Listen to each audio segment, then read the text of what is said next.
This North Carolina Heritage Fair demonstrator section will feature potter and teacher Sally Warren. Sally is a resident of Statesville, North Carolina. She spent 30 years in a classroom, but her dream and her desire was to be a potter and to be a pottery teacher, and we are proud to have her here for both of those. She obviously understands teaching as a profession, but understanding how pottery fit into the heritage of North Carolina. Our founding era around 1850 is what we're looking at. So thank you for joining us today as we look at the background and the current involvement of potters and pottery in our culture.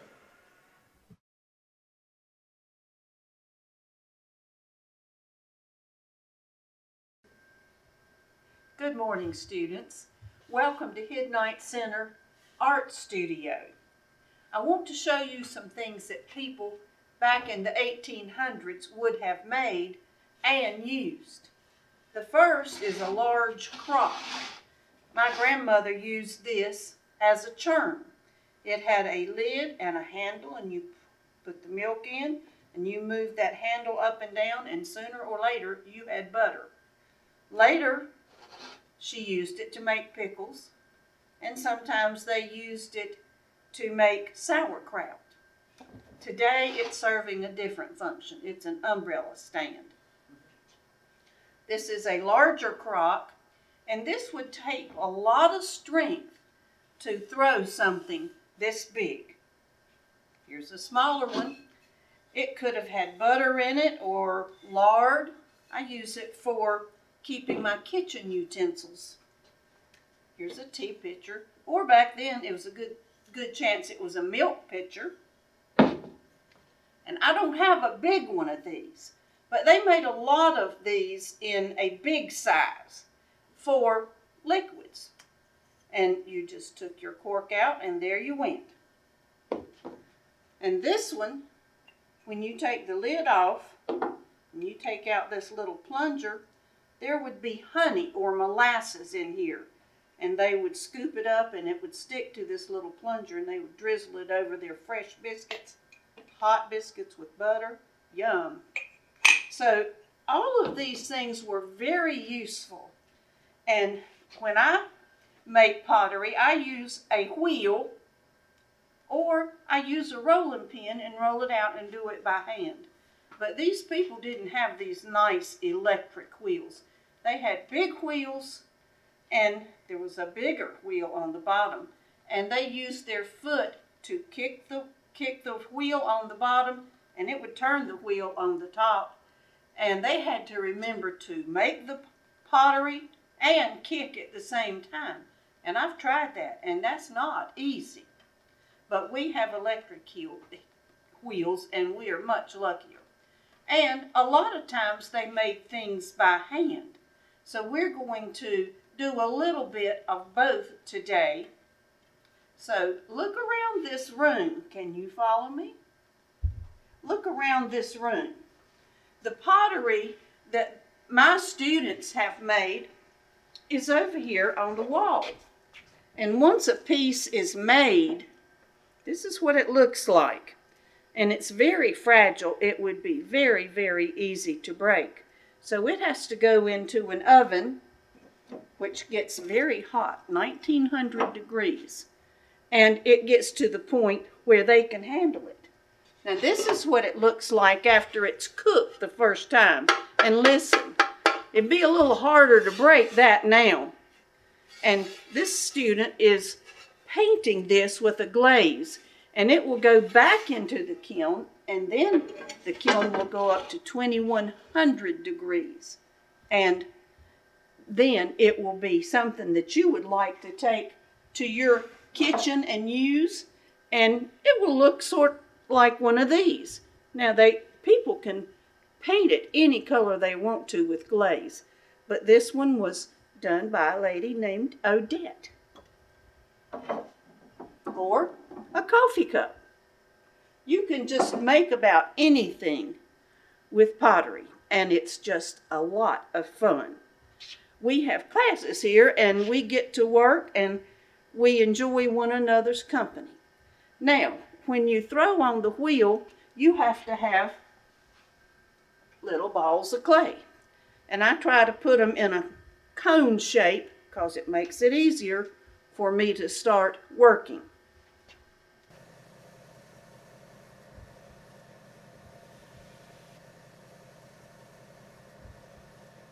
This is our wheel, and we put a piece of clay on top of the wheel. You have to get it moist because of friction. I'm sure you studied that in science. We have to do what is called centering, which means we're going to get this so it doesn't wobble, because you don't want a crooked bowl or a crooked cup or whatever you're making. You can make vases. Get really good, you can make a great big old churn. And it takes a minute to get clay centered.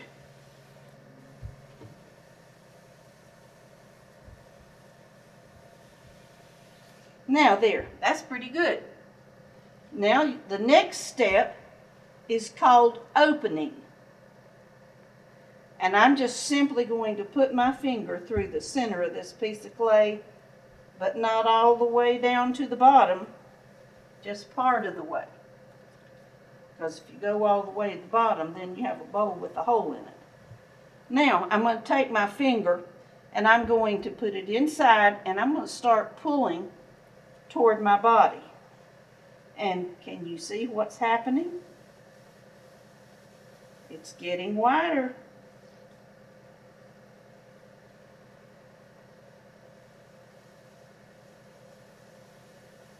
And a little bit wider. Now I'd like for it to get a little taller. Now watch it get taller. Can you see it moving?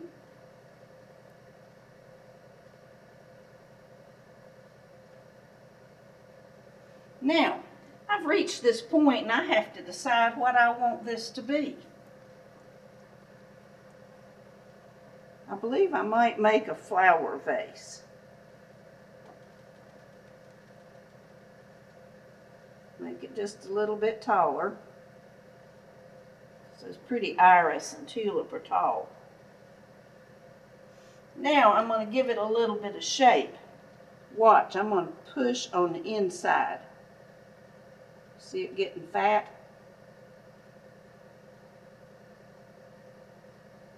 Now I'd like for a little lip, just to turn out just a little bit.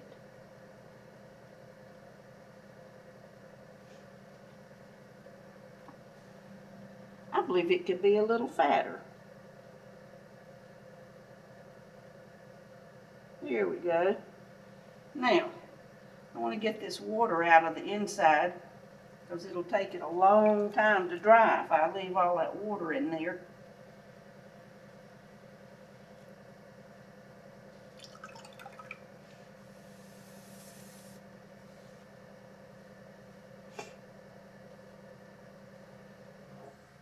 Shall we make it fancy? Let's make it have ruffles around the edge.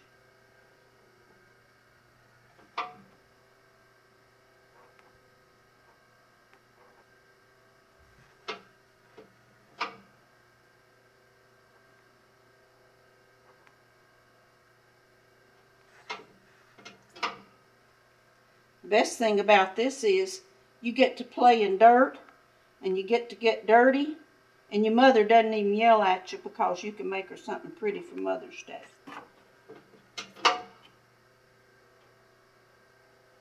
There. How does that look? Now, we pick it up off the wheel. I used a board called a bat so that when I pick it up, it doesn't lose its shape.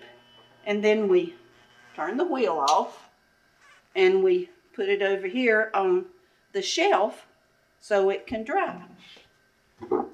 And in a week or two, it takes it a while to dry properly. Then we can put it, clean it, make sure there's no rough edges, and clean it and put it in the kiln. Now, let me get this mud off my hands, and I'm going to show you how they did it by hand. I have real sophisticated tools for that. It's called a rolling pin. You just take your clay and you want to get it flat.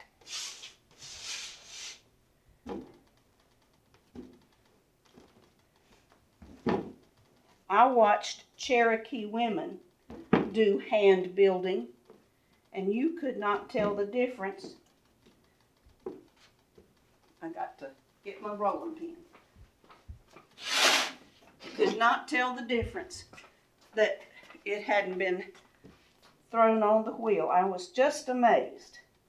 But say I want to make some plates, and I might not have a potter's wheel, so I can make plates. You ever watch your mama make pie crust? Same thing. I'm just rolling it out to the shape I want it to be in.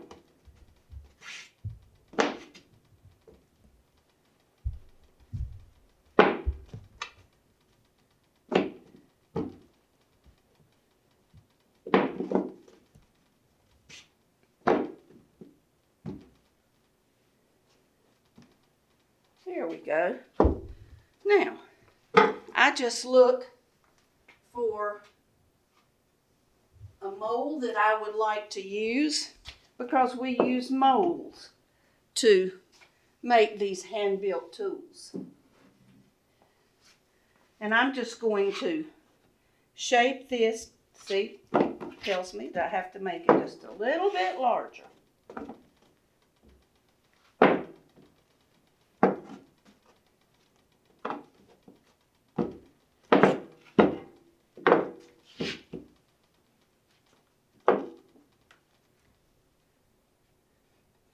A little bit more.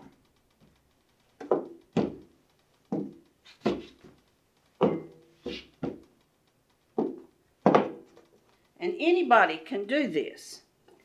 I taught my grandchildren when they were very young, and my granddaughter got pretty good at this. Grandson sort of lost interest.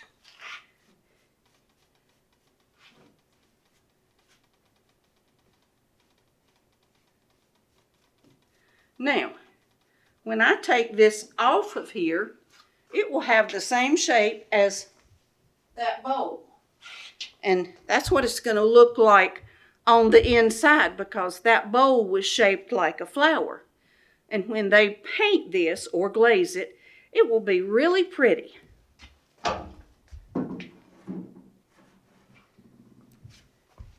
There's no end to things you can do with clay. You are only limited by your imagination. How do you like this fella? This student made a gnome, and it will be really cute when it is fired and glazed.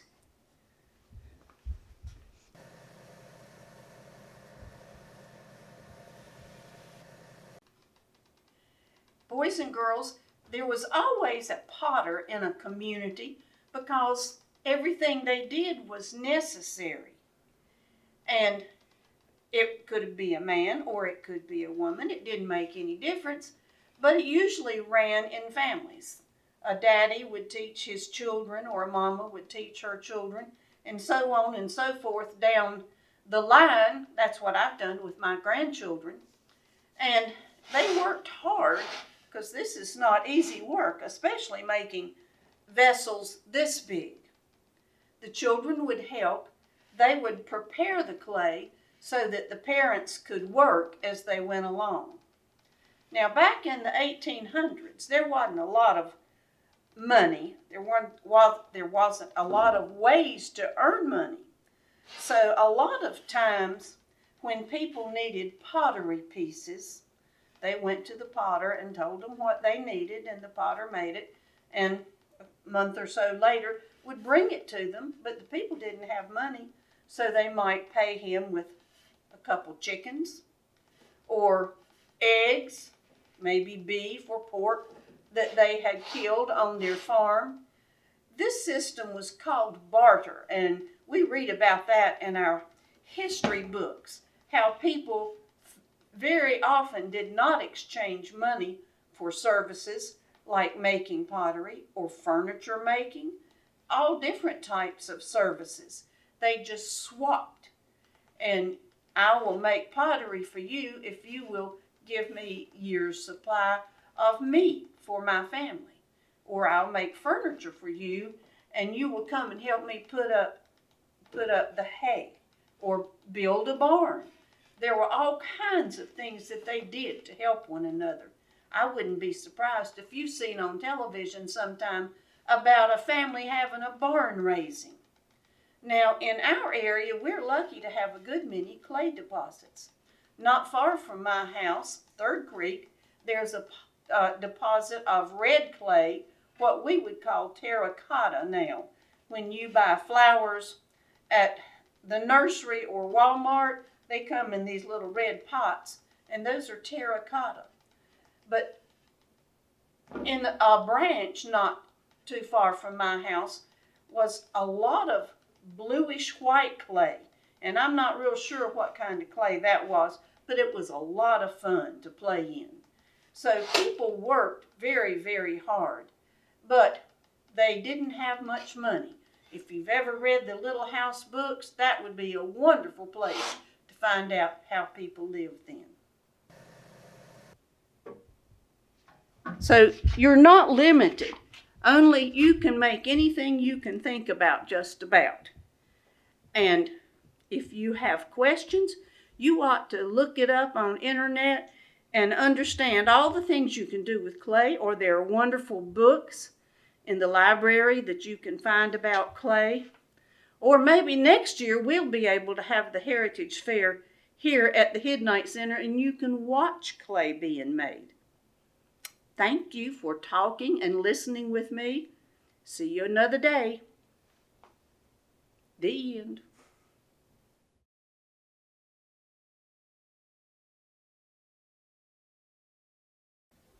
Thank you so much for joining us for our 2021 North Carolina Heritage Fair virtually. We hope that you have enjoyed visiting with these artists and demonstrators, our living history presenters, and we hope that you will continue to look to the Hidnight Arts and Heritage Center as your tool for learning, for sharing with your own family, and for observing things that cannot be forgotten, should not be forgotten.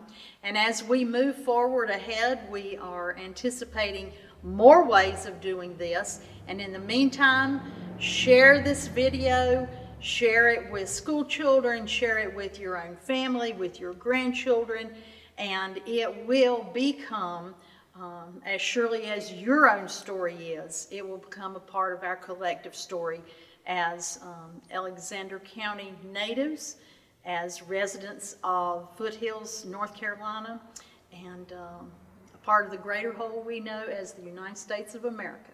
Thank you so much.